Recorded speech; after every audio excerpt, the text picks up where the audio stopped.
In 1875, as the blood-red sun sank beyond the Texas horizon, the cold began to devour the frontier. Amid cutting winds and the damp stench of snowy smoke, 5 women were driven out of the world they had once called home.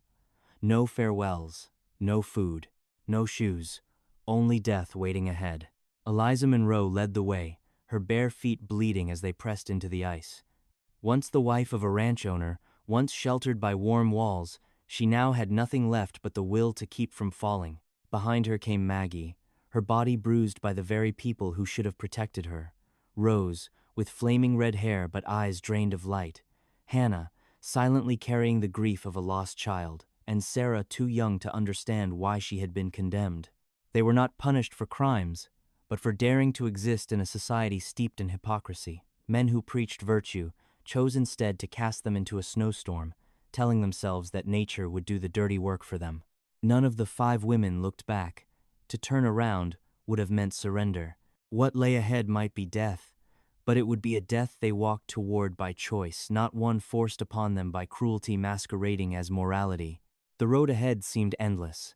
Snow grew deeper with every step, the wind lashing their skin like invisible blades. Each breath burned with cold, each step a bargain with life itself. Eliza struggled to keep the pace, but she could feel the group's bodies edging closer to their limits. Maggie was the first to collapse. Her knees buckled into the snow, the dull impact echoing through the frozen silence. Despair spilled out with tears that froze on her lashes. She whispered that she was cursed, that death had followed her ever since her husband was lowered into the cold earth. Eliza hauled Maggie back to her feet, refusing to let her stay behind because behind them there was only death. Howls rose from the edge of the forest, distant at first, then steadily clearer. Wolves. They did not rush, only followed patiently, waiting for someone to fall. Hannah trembled as she understood. Nature itself was testing them, watching to see who would prove the weakest. Darkness closed in faster, carrying the sensation of being hunted. No one had the strength left to run. They could only keep moving on raw survival instinct. In that moment, Eliza realized they were not just fighting the cold or the hungry beasts. They were fighting to prove that they were not yet ready to vanish from this world. When the howling stopped, the silence was even more terrifying than the cold. From the edge of the forest, the largest wolf stepped forward, its body lean but powerful, yellow eyes locked onto the 5 women. Behind it, other shapes slipped quietly out of the snow, closing the circle. They did not rush to attack. They waited. Rose raised her hand, gripping a broken branch as if it could save her life. Eliza stepped forward, shielding the others behind her. She knew they could no longer run. If they were going to die, then death would have to come at a cost. At the very moment the wolf crouched to spring, a sharp sound tore through the air. An arrow drove deep into the beast's side, making it howl in agony before collapsing into the snow. Before anyone could grasp what was happening, a second arrow, then a third flew, precise and merciless. 2 more wolves fell.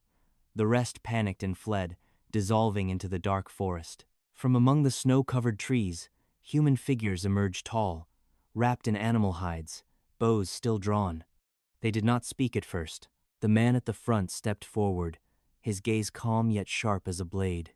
He looked at the 5 women, trembling from cold and fear, then slowly spoke in heavily accented English. They should not be in this place. Eliza lifted her head, gathering the last of her strength to meet his eyes. Please help us.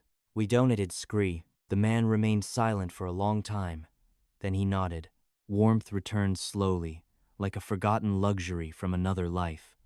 Eliza drifted between waking and darkness, aware of strong hands lifting her body, of heavy blankets laid over her frozen skin. The steady sway of a horse's back lulled her deeper into unconsciousness. When she opened her eyes, dim light filtered through the stretched hide of a tent roof. A small fire burned at the center, its soft crackling like the heartbeat of a place where life still endured. The scent of pine and herbs filled the air. Pain flared through Eliza's body, but that pain was proof she was still alive. A Lakota woman knelt beside her, her gaze calm and unyielding. She raised a bowl of herbal water to Eliza's lips and gave a short command. Drink. The liquid was bitter and hot, sliding down her throat as if pulling her back into the world. The woman introduced herself as White Fawn, the tribe's healer. She said the other four had survived as well, though they had come dangerously close to death. When the tent flap shifted open, the man who had brought down the wolves stepped inside. He looked at Eliza, his eyes quiet but weighed down with thought. "You walked into death and did not die," he said. "That has meaning." Eliza did not answer, only tightened her grip on the blanket. She understood they had been saved, but the path ahead was still far from safe. They had only just crossed the fragile boundary between life and death. The days that followed passed slowly, measured by fading pain and still unsteady steps. The 5 women were settled in tents, close enough to know they were not alone, yet far enough apart for each to face her own wounds in silence. White Fawn came often, her hands as patient as time itself, healing flesh without ever asking about the pain carried in their hearts. Maggie recovered the fastest, stubborn and irritable, constantly trying to get back on her feet even when her body refused. Rose was endlessly curious, asking about herbs, about the tribe, about how people survived in such a harsh land. Hannah spoke little, her eyes often drifting toward the edge of the forest, as if searching for something she had lost and could no longer name. Sarah was the weakest, her breathing fragile, yet each day she forced herself to keep her eyes open just a little longer. In the camp, they were both protected and watched. Not everyone welcomed their presence. The wary looks reminded Eliza that this safety was only temporary. Chaucer stayed nearby, rarely speaking, but his presence felt like a quiet warning. The outside world had not yet released its grip. Eliza looked at each of them, feeling the weight of their survival. She understood that healing was not just about closing wounds, it was about the next choice they would make. If you're curious, will they stay to survive, or return to face those who tried to bury them alive? Keep following the story, and don't forget to leave a comment about the choice you would make. Night fell, the fire at the center of the camp burning low, but no one could extinguish their thoughts. For the first time since being rescued, all 5 women sat together. There were no groans of pain now, only the heavy silence of questions with no answers. Rose was the first to break it, asking what they would do next. Stay here, or keep running. Maggie shook her head immediately. She knew going back to the town meant death, but staying meant surviving only on the mercy of others. Hannah spoke softly, her voice almost swallowed by the fire, saying that if they returned, they would be erased again, this time forever. Sarah clutched her blanket, frightened but saying nothing to disagree. Eliza listened to them all before speaking. Her voice was steady, neither angry nor trembling. They would go back, not to beg, and not just for revenge. They would return to force the town to face what it had done, to prove that the women cast out into the snow were still alive, still standing. The silence stretched, then Rose let out a dry laugh. "So what are we?" she asked. "Ghosts," Eliza replied, "but ghosts that bite." The decision did not make them safer, but it stripped them of the need to run. For the first time since the day they were driven away, they were no longer moving forward out of fear, but out of a choice they had made themselves. Dawn laid a thin veil of mist over the prairie as they mounted their horses. No fanfare, no elaborate plan, only the heavy silence of people who had made a choice they could not undo. Eliza rode at the front, her hands stiff with cold but her gaze steady. Behind her, Maggie, Rose, Hannah, and Sarah followed close, wrapped in animal hides, carrying scars that were still fresh. A small group of Lakota warriors rode with them. Not many, but enough to make one thing clear. If anyone raised a weapon, there would be a price. Chaser rode alongside them for a short distance, then stopped on a hillside. He spoke briefly, the rest was theirs. From here on, this would be a battle fought by presence alone. When the town appeared in the valley, it looked unchanged, familiar rooftops, chimney smoke drifting lazily, peaceful in a way that felt cruel. That very normality tightened Eliza's chest. This was the place that had decided they did not deserve to live. They did not slip in quietly. 5 horses moved straight down the main road, their pace slow but deliberate. Windows cracked open, faces emerged, whispers spread like cold wind. It couldn't be. They were supposed to be dead, but they weren't. The women once buried in snow were riding into town in broad daylight, heads held high. They had not returned to run anymore, they had returned to be seen. The silence on the main street stretched tight as a drawn wire. Tom Carter stepped out of the saloon, his face draining of color when he recognized the women before him. Maggie was the first to dismount. Her boots hit the ground with a sharp, final sound, one they had never expected to hear again. Tom stammered that she should be dead. Maggie answered with a cold punch, knocking him flat in the street and ending all denial. The sheriff appeared moments later, his hand hovering near his gun.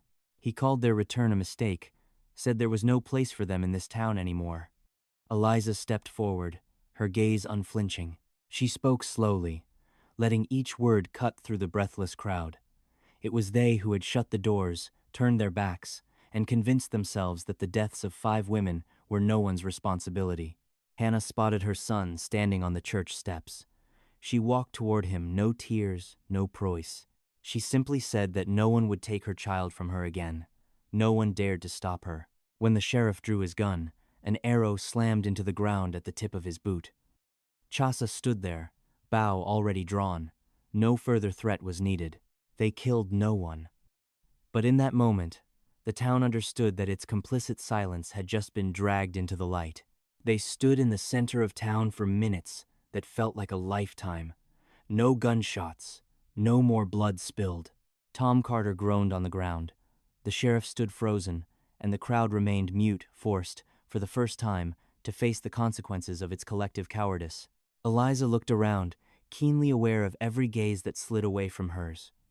She knew that if they wanted revenge, this was the moment. But that was not why they had returned. What they needed was not lives taken, but acknowledgement that what had happened could not be buried under snow and lies. She turned away before anyone could react. Maggie followed, then rose. Hannah held her son tight against her chest, and Sarah walked last, slow but upright. No one stopped them. As they left the town, there were no cheers and no curses, only a simmering fear. The fear of those who had realized that the people they once deemed weak had survived, had returned, and would never again be pushed into the shadows. They carried no trophies. The only thing they left behind was an indelible memory. 5 women once cast into the cold had stepped into the light on their own terms. And from that moment on, the town would remember that justice does not always arrive in blood sometimes. It comes as a presence that cannot be ignored. They did not return to the place that had cast them out. After leaving the town, the 5 women continued forward, to a stretch of land between river and stone, hidden enough that no one could easily find it, yet open enough to begin again. There, they built a new community alongside the Lakota one, founded not on fear, but on respect and free choice. As time passed, each woman found her place. Rose laughed more, breaking wild horses as if she were taming her own past. Maggie trained young warriors. No one ever underestimated her strength again. Hannah, with White Fawn, opened a place of healing not only for wounded bodies, but for spirits that had been broken. Sarah grew stronger by the day, telling children stories about the cold, the fire, and how people endure them both. Eliza led not out of a hunger for power, but because she had paid the price to understand responsibility. One morning, as dawn touched the hilltops, she knew she was no longer the woman once driven into the snow. They had been buried, written off as dead. Yet from the ashes of violence and silence, they remade themselves, not to be forgiven, but to become something the world could not repeat, survivors and a legend still being written.